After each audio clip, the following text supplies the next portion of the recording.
Hey guys, if your LG monitor won't turn on, the screen stays completely black, or the power LED doesn't light up, you're in the right place.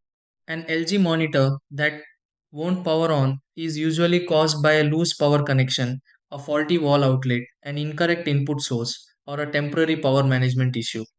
In some cases, the monitor may actually be on but displaying a black screen because it isn't detecting a video signal from the computer. Before assuming the monitor has failed, it's worth checking these common causes first. These are the steps you can try to fix this and get your LG monitor working again. So let's get started. Disconnect and reconnect the power cable, then plug the monitor directly into a different wall outlet. 2. Press and hold the power button for 10 seconds, then turn the monitor back on. 3. Check the HDMI or DisplayPort cable and make sure the monitor is set to the correct input source. 4. Test the monitor with a different cable or another computer to rule out a video signal issue. 5. If the power LED still doesn't turn on, unplug the monitor for 5 minutes, reconnect it and test it again.